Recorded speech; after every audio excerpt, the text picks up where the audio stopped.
सरकार ने इन दिनों जम्मू कश्मीर के प्रतिनिधियों को अपने पास बुलाया भी है कि भाई आ जाओ, एक बार कुछ करने की सुगबुगाहट हमारे मन में भी आ रही है।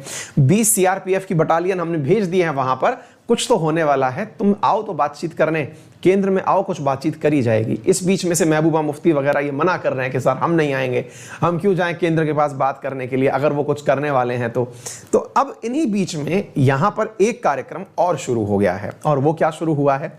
परिसीमन जम्मू कश्मीर का, है ना। अब सवाल बनता है सर ये परिसीमन होता क्या है, आइए हम इसके बारे में आपको बताते हैं। साथियों, इन दिनों बहुत ही इंटरेस्टिंग घटनाएं हो रही हैं और इंटरेस्टिंग घटनाओं में यह है कि वहां पर वापस से सीआरपीएफ की बटालियंस भेज दी गई हैं। अमरनाथ की यात्रा कैंसिल कर दी गई है। ये बिल्कुल वैसा ही है साथियों, जब 5 अगस्त 2019 से पहले जो माहौल हुआ था वैसा ही सब कुछ हो रहा है।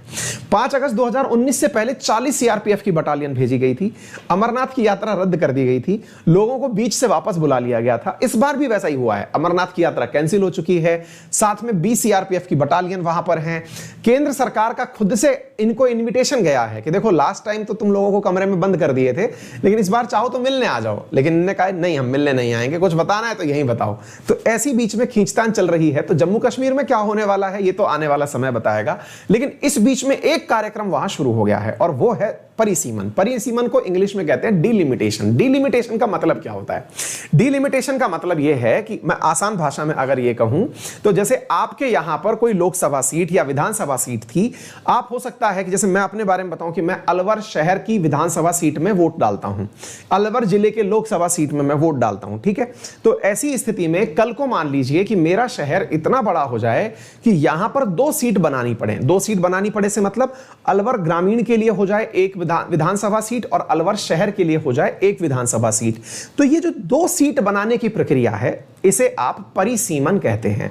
अर्थात अगर जनसंख्या को सही मायने में अपना प्रतिनिधि नहीं मिलता या रिप्रेजेंटेशन नहीं मिलता तो उसको प्रतिनिधि बनाने के लिए यानी कि वहां की जनता के लिए विधायक या सांसद चुनने की जो प्रक्रिया है, उस प्रक्रिया में कितने लोग कितने वोट देकर के किसी विधायक या सांसद को चुनेंगे, इस प्रक्रिया का निर्णय केंद्र के माध्यम से संविधान के अंतर्गत बताई हुई जो विधाएं हैं उन्हीं के अकॉर्डिंग किया जाता है। और जम्मू कश्मीर में यह परिसीमन शुरू हो गया है। तो आइए इस सारी बातें एक एक करके आपको सिखाते हैं। कहां से जुड़ी हुई बातें हैं? तो GS paper 2 governance constitution polity से जुड़ी हुई बातें हैं। क्या है परिसीमन का अभ्यास, परिसीमन एक्सरसाइज कहां शुरू हुई है? तो जम्मू कश्मीर में शुरू हुई है।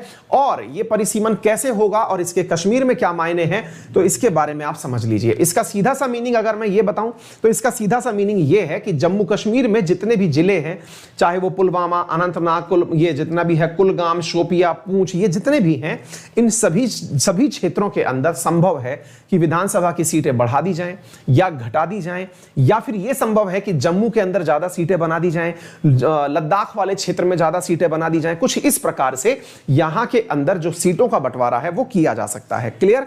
अच्छा, इसके अलावा और कौन सी बात आपको पता होनी चाहिए?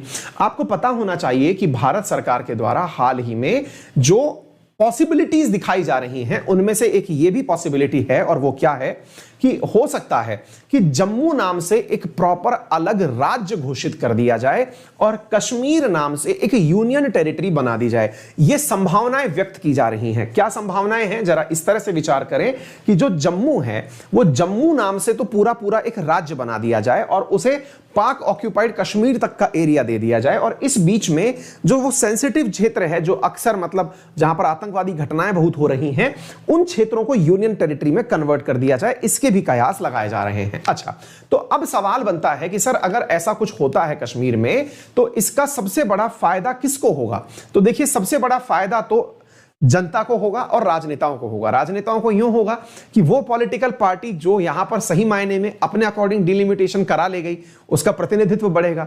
जनता को इसलिए कि अब जनता को उसका प्रतिनिधि मिल जाएगा। प्रतिनिधि मिल जाएगा मतलब यह हुआ कि हर किसी को अपना एक विधायक मिलेगा कि हां भाई हमारे भी लोगों की समस्या रखने के लिए कोई विधायक बैठा हुआ है। तो डिलिमिटेशन के बारे में अगर मैं बात करूं कि यह कैसे होता है, कहां से होता है, ये तमाम बातें आज के सेशन में हम आपके साथ चर्चा कर रहे हैं। तो ध्यान से समझने की आवश्यकता है साथियों। भारत में प्रोविजन ये है, आर्टिकल 82 के तहत, भारतीय संविधान में दिए गए आर्टिकल 82 के तहत यह प्रावधान है, हर सेंसस के बाद, हर सेंसस का मतलब हुआ हर जनगणना के बाद में, जो 10 साल में होती है, उसके बाद में देश की विधानसभा और लोकसभा की सीटों का परिसीमन किया जाता है। यानी कि वहां पर सीटों का बंटवारा किया जाता है। कहीं ज्यादा जनसंख्या है तो उसे कम जनसंख्या की तरफ बांट दिया जाता है। हमारे यहां पर हर 10 साल में यह प्रक्रिया होती है। इसको आर्टिकल 82 में लिखा हुआ है। परिसीमन को करने के लिए, डिलिमिटेशन को करने के लिए परिसीमन आयोग का निर्माण किया जाता है, जिसमें एक सुप्रीम कोर्ट का जज, चीफ इलेक्शन कमिश्नर और उस राज्य का जहां पर परिसीमन होना है वहां का इलेक्शन कमिश्नर वहां पर मैच करके एक बॉडी बनाई जाती है। ठीक है, अच्छा, तो भारत में आर्टिकल 82 के तहत परिसीमन की बातें मेंशन की हुई हैं।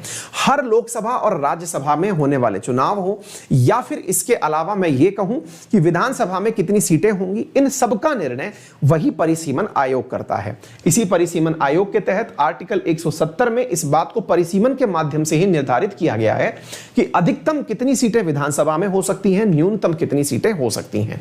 साथियों, अगर बात की जाए कि भारत में अब तक कितनी बार डिलिमिटेशन अर्थात परिसीमन हुआ, तो आंसर निकल के आता है भारत में अब तक 4 बार परिसीमन हो चुका है। कौन कौन से समय पर हुआ है? 1952, 1963, 1962, 1972 और 2002। ये 4 बार भारत में अभी तक परिसीमन हुआ है। इसको आप याद रख सकते हैं। कौन कौन सा? 1952, 1962, 1972 और 2002। ये 4 बार परिसीमन हुआ है। 81, 91 इनमें परिसीमन नहीं हुआ है। 4 परिसीमन में से अगर आपसे आज सवाल पूछा जाए कि जो जम्मू कश्मीर में हो रहा है वो 2002 में ही बना हुआ परिसीमन आयोग था या कोई और है, अब इसको थोड़ा सा समझने का प्रयास करिए। साथियों, जो जम्मू कश्मीर में वर्तमान में डिलिमिटेशन कमीशन काम करने वाला है, उस कमीशन के अंदर न्यायाधीश मुख्य चुनाव आयुक्त इसकी तरह ना होते हुए जम्मू कश्मीर का मामला थोड़ा अलग है।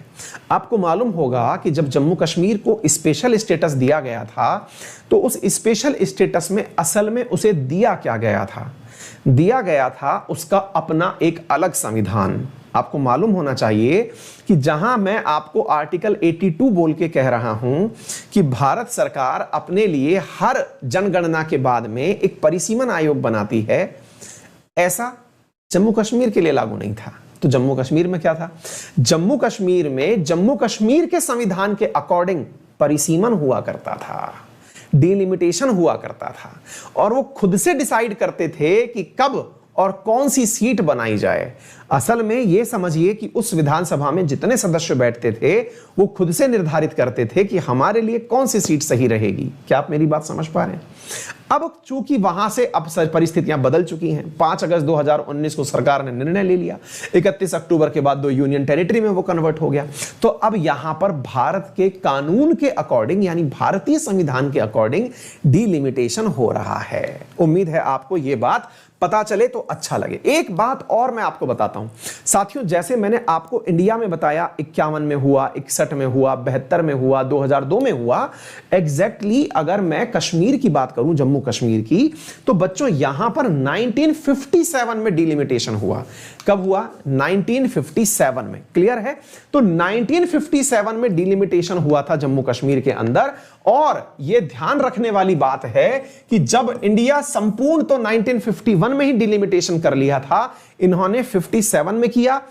इसके बाद इन्होंने खुद के ही लेवल पर बीच बीच में डिलिमिटेशन और किए, और वो कब किए? 1963, 1973 और 1995। तो जम्मू कश्मीर में कुल मिलाकर के 4 बार डिलिमिटेशन हुआ है, लेकिन उसका भारत से यानी कि शेष भारत से कोई भी लेना देना नहीं था। अपने हिसाब से इन्होंने जम्मू कश्मीर के संविधान को ध्यान में रखते हुए यह कार्य किया था। ठीक है ना? अब यहां पर याद रख लीजिएगा, आपसे हो सकता है इंक्वायरी के लिए यह सवाल पूछ लिया जाए, और वो ये है कि जो अंत में बनाया गया डिलिमिटेशन कमीशन था, दैट इज 1995, उसमें के Gupta was the head of delimitation commission, है ना, जो जम्मू कश्मीर वाला बनाया गया था। क्लियर है? इसके साथ साथ जो वर्तमान में यहां पर अब केंद्र सरकार के द्वारा बनाया गया है, उसमें जस्टिस रंजना प्रकाश देसाई हैं, जो कि जम्मू कश्मीर का डिलिमिटेशन करने जा रही हैं। क्लियर है? तो आपको यह बात समझ में आ जानी चाहिए, वर्तमान में जम्मू कश्मीर में डिलिमिटेशन शुरू हो गया है। बड़ा सवाल बनता है कि इसका फायदा किसे होता है, नुकसान किसे होता है। तो आंसर है कि जनता को यहां प्रतिनिधित्व मिलता है। हो सकता है कि आपने 1 लाख लोगों ने मिलकर एक विधायक जिताया था, अब हो सकता है 60,000 लोग मिलकर के ही एक विधायक जिताएं, अगले लोग किसी दूसरी विधानसभा में चले गए। टेक्निकली तो भारत के संविधान में यह लिखा हुआ है 82 के तहत कि भारतीय संविधान में जनसंख्या को उसका सही रिप्रेजेंटेशन मिलेगा, जनसंख्या को सही रिप्रेजेंटेशन मिलेगा। लेकिन मुसीबत यह है कि जनसंख्या हमारी हमेशा बढ़ती चली जा रही है और लोकसभा में जो सीटें हैं वो फिक्स हो गई हैं। हमारे यहाँ 543 सीटें हैं और जनसंख्या लगातार बढ़े जा रही है। आपको जान करके ये तथ्य याद रख लेना चाहिए, भले ही हमने डिलिमिटेशन 2002 में किया हो, हमने ही सीटों को भले ही इधर से उधर कर दिया हो, हमने सीटों की संख्या नहीं बढ़ाई थी। हमने सीटों की जो संख्या हमारे यहां रखी हुई है केंद्र में, लोकसभा के अंदर और राज्यसभा के अंदर, वो 1972 वाले सेंसस की है, 2002 वाले सेंसस की नहीं है। इस बात को याद रख लीजिएगा। यानी कि हमने परिसीमन 2002 किया था, उसमें केवल इतना किया कि अंकित अवस्थी अब तुम अलवर ग्रामीण में नहीं अलवर शहर में वोट दोगे, या किसी को कह दिया तुम जयपुर ग्रामीण में नहीं जयपुर शहर में वोट दोगे। इस प्रकार का परिसीमन हुआ था 2002 में। क्लियर है? लेकिन अगर मैं आपसे यह पूछूं कि हमारे यहां सीटें उस प्रोपोर्शन में क्यों नहीं बढ़ी, तो इसके पीछे एक बहुत बड़ा कारण है और उसका आंसर अभी तक किसी के पास नहीं है। क्यों नहीं है? क्यों हमने 1972 का ही आंकड़ा पकड़ा हुआ है, 543 सीटें ही पकड़ी हुई हैं। हिसाब से तो जब जनसंख्या बढ़ चुकी है तो बढ़ी हुई जनसंख्या का रिप्रेजेंटेशन ज्यादा लोगों को करना चाहिए।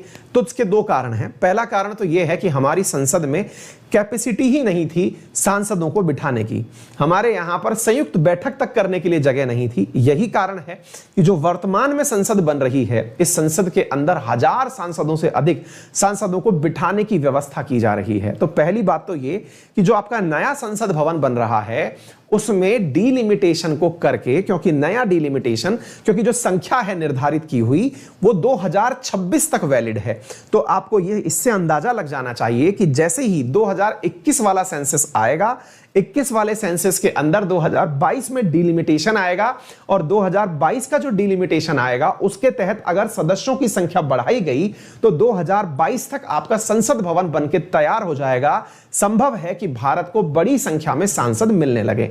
तो पहला पॉइंट तो शायद आपको आज ये अच्छे से क्लियर हुआ होगा कि भारत को नए संसद भवन की आवश्यकता क्यों है, क्योंकि भारत में अभी पूरी आबादी के लिए प्रॉपर रिप्रेजेंटेशन नहीं है। नंबर 1 बात। लेकिन इसमें एक बहुत बड़ा विषय है, और विषय क्या है, जिसके चक्कर में दक्षिण भारतीय राज्य भारत के मतलब उत्तर भारतीय राज्यों से नाराज रहते हैं। अब उसके पीछे का कारण समझ लीजिए। चूंकि भारत में आर्टिकल 82 के तहत यह प्रावधान किया हुआ है कि जनसंख्या के अकॉर्डिंग रिप्रेजेंटेशन होगा, तो उत्तर भारत के राज्यों की जनसंख्या ज्यादा है। आप उत्तर प्रदेश उठाइए, बिहार उठाइए, पश्चिम बंगाल, राजस्थान, हरियाणा, पंजाब, गुजरात, महाराष्ट्र, इनकी जनसंख्या ज्यादा है in comparison to Tamil Nadu, Kerala, Andhra Pradesh, Telangana, इनके तुलना में। तो ऐसी स्थिति में दक्षिण भारतीय राज्य कहते हैं कि जिनकी जनसंख्या ज्यादा है उनके सांसद भी ज्यादा हो जाएंगे। तो जब उनके सांसद भी ज्यादा हो जाएंगे तो जिनके सांसद ज्यादा उसकी सरकारें बन जाएंगी। तो फिर केंद्र सरकार तो उन राज्यों से बनना शुरू हो जाएंगी जिन राज्यों के सांसद ज्यादा हैं। यानी कि अगर एक बार रूप से देखा जाए तो उत्तर भारत मुख्य रूप से हिंदी भाषी है, और एक प्रकार से अगर देखा जाए तो साउथ इंडियंस जो हैं वो हिंदी भाषा को इतना अच्छे से एक्सेप्ट नहीं करते हैं। ऐसी स्थिति में तो यह बड़ा सवाल बन जाता है कि संभव है कि अगर यह प्रथाएं बनती रही तो उत्तर भारत के जो हिंदी भाषी क्षेत्र हैं उनके कारण जो संपूर्ण भारत है उसमें सरकारें भी हिंदी भाषा वालों की बनने लगेंगी और हमें रिप्रेजेंटेशन सही नहीं मिलेगा।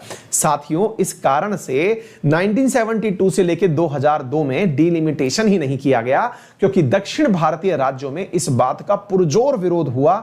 बड़ी संख्या में विद्रोह हुए, आंदोलन हुए कि जब तक हमारे लिए कोई इक्वल रिप्रेजेंटेशन का आधार नहीं आ जाता तब तक हमारे लिए डिलिमिटेशन ना किया जाए। अब आप पूछेंगे इसका विकल्प क्या हो सकता है, तो इसका विकल्प अगर संभव हो तो यह है, जैसे आपसे पूछा जाए, और वो हो सकता है कि कैसे भारत में क्षेत्रीय प्रतिनिधित्व को बराबर किया जा सकता है। और देखिए, ये जो पूरी घटना मैंने आपको बताई है, ये यूपीएससी का बेहतरीन आंसर तैयार करवा दिया है मैंने आपके लिए, है ना।